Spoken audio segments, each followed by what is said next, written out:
Olá, bem-vindos à nossa análise de hoje.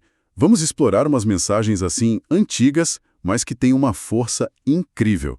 As cartas às 7 igrejas lá do livro do Apocalipse. A nossa fonte principal aqui é um material de estudo bem focado nisso, a lição 1, às 7 igrejas.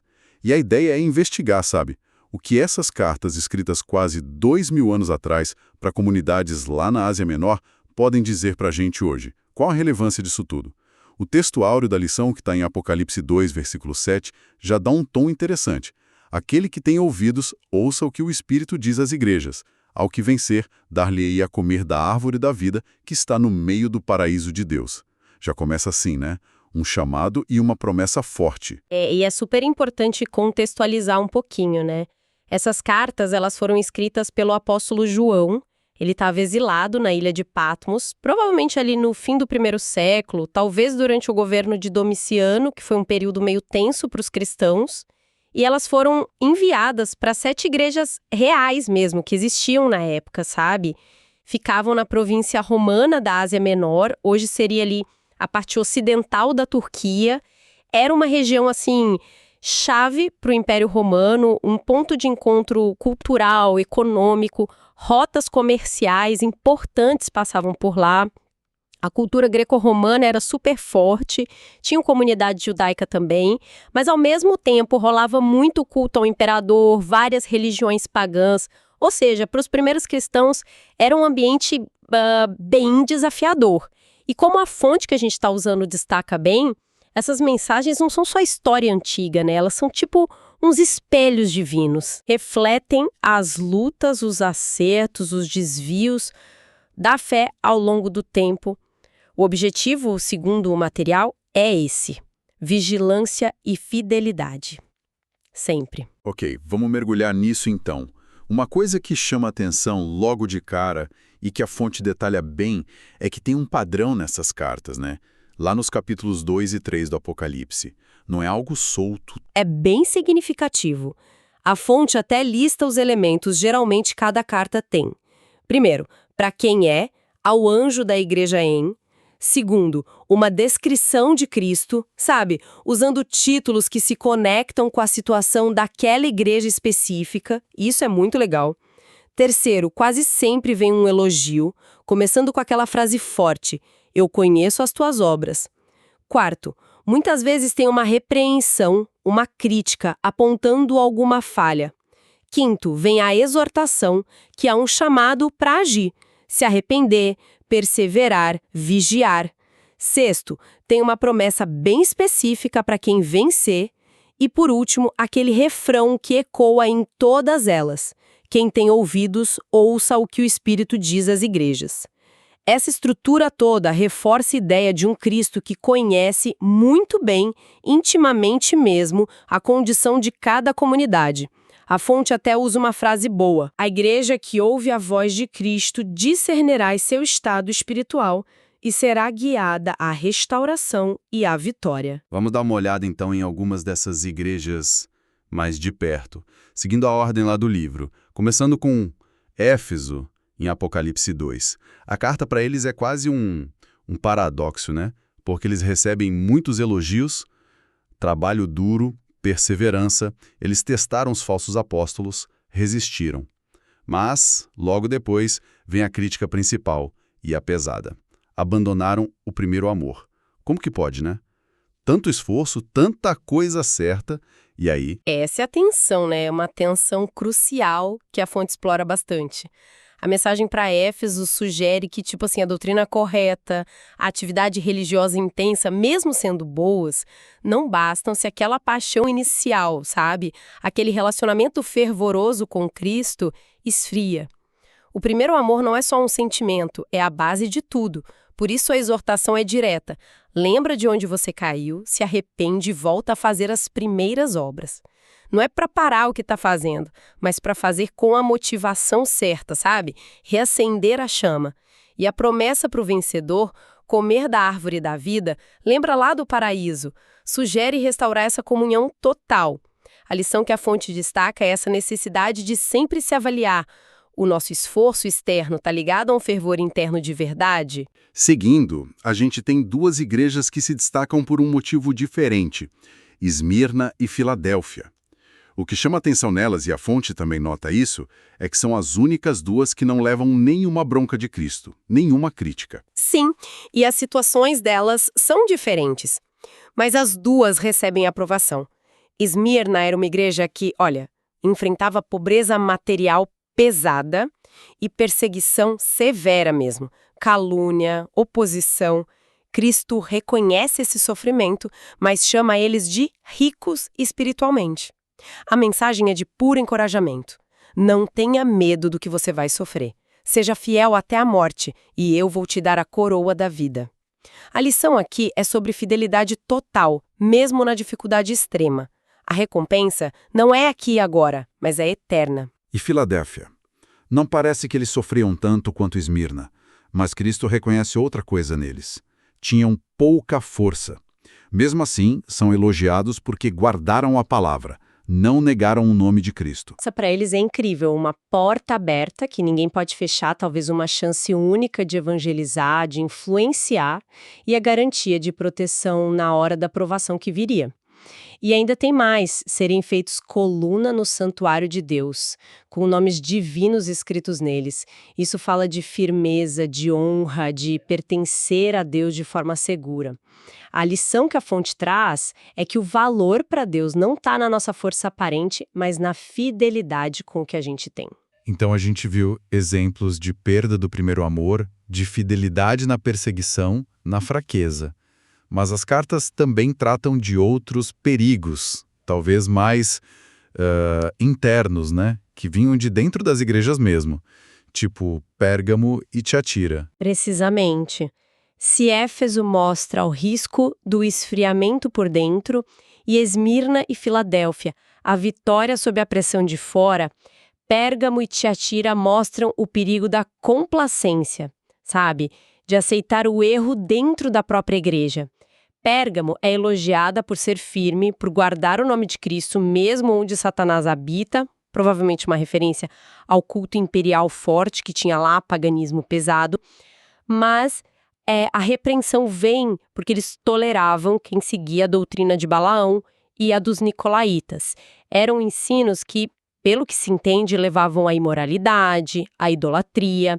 A lição é clara, não adianta ser fiel geograficamente, digamos assim, se você tolera ensinos que corrompem a fé por dentro. E Tiatira.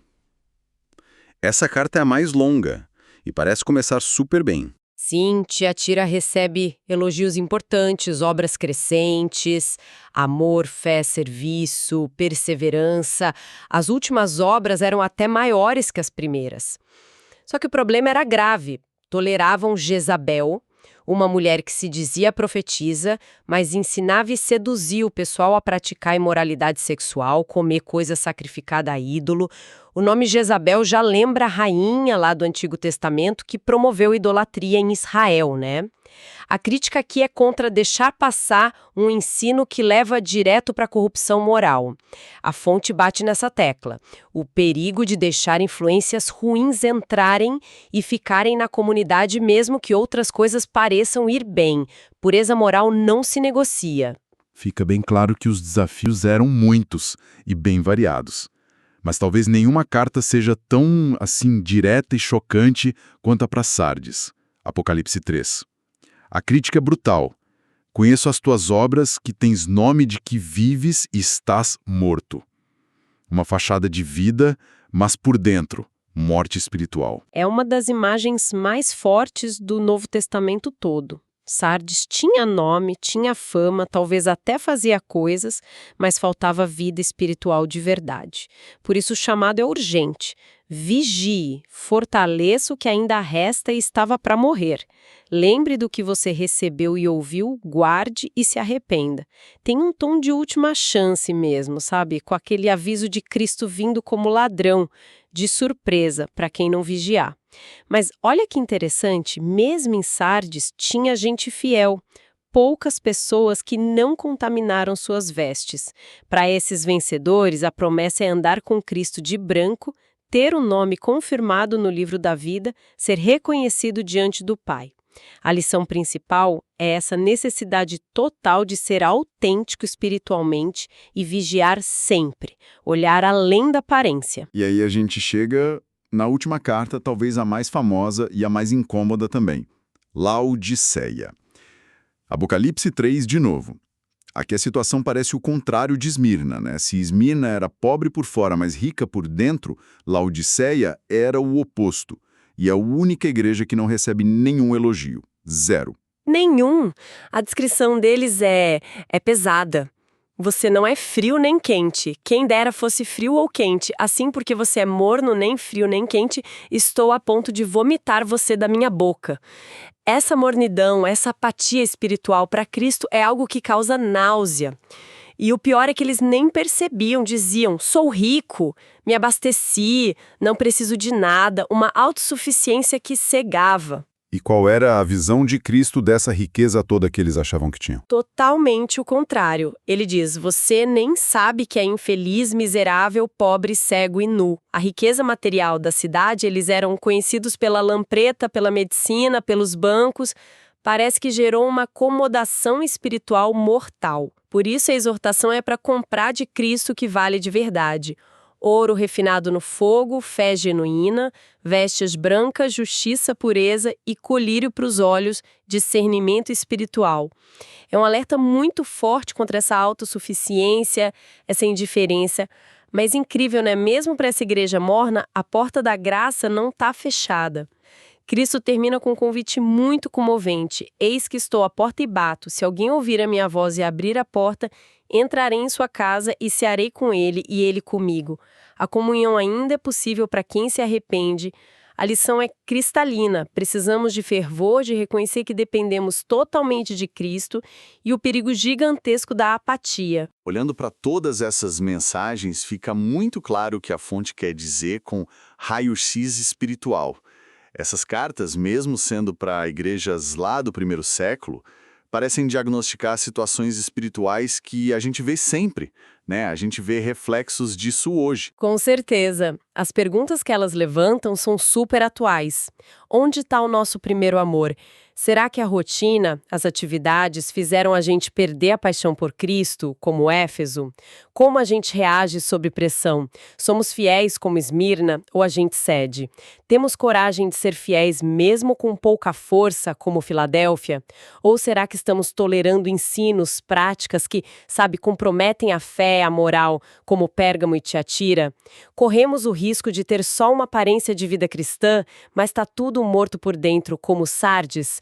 E o perigo da mornidão, da autossuficiência que cega a gente para nossa necessidade de Deus, como Laodiceia, o quanto isso está presente numa cultura que valoriza tanto o bem-estar, o consumo. Essas cartas são um chamado constante para a gente se avaliar, individualmente e como comunidade. E no meio de todos esses avisos, esses diagnósticos, às vezes bem duros, tem sempre aquela frase que volta: ao que vencer. Ela aparece em todas as 7 cartas. Não importa se a igreja estava bem ou mal. E isso é muito significativo, né? É fundamental. Essa promessa que se repete, ao que vencer, em grego tonikonte, é o fio de esperança e de desafio que conecta tudo. Ela mostra que, apesar das falhas, das pressões, das tentações, das fraquezas, a vitória é possível. Pela fé em Cristo, pela perseverança.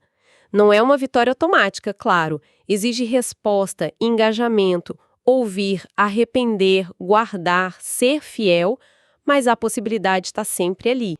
E as promessas para quem vence são extraordinárias.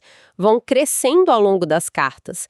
Acesso à árvore da vida, proteção da segunda morte, receber um nome novo, autoridade, vestes brancas, lugar no templo de Deus, comunhão íntima com Cristo no trono dele. Elas apontam por uma recompensa eterna, para uma relação restaurada com Deus que vai muito além de qualquer dificuldade agora. Servem como um horizonte, um alvo que motiva a caminhada. Então, resumindo nossa conversa aqui, as cartas às 7 igrejas mostram um Cristo que conhece a fundo a realidade do seu povo. Ele elogia a fidelidade quando a encontra, mas confronta direto o pecado, a apatia, o erro, a autossuficiência. O chamado para se arrepender e perseverar é constante, mas sempre vem junto com a oferta de esperança e com promessas incríveis para quem ouve e responde, para os vencedores. Exatamente. E talvez, para a gente pensar um pouco mais depois, a fonte ajudou a gente a ver a estrutura, os elogios, as críticas, as promessas. Vimos a variedade de problemas, amor perdido, perseguição, doutrina errada, imoralidade tolerada, morte espiritual, mornidão, fidelidade na fraqueza. Diante de tanta condição humana e espiritual diferente, o que será que essa insistência na promessa, ao que vencer, repetida 7 vezes, sugere sobre a natureza da nossa caminhada espiritual? Talvez nos convide a pensar nessa interação, entre a graça de Deus, que oferece a chance e a força para vencer, e o nosso esforço de responder, de lutar, de perseverar para alcançar essa vitória. Como que essas duas coisas, graça e esforço, se misturam na busca por ser um vencedor, mesmo a gente sabendo das nossas falhas e dos desafios do nosso tempo. É algo para a gente continuar meditando, com certeza.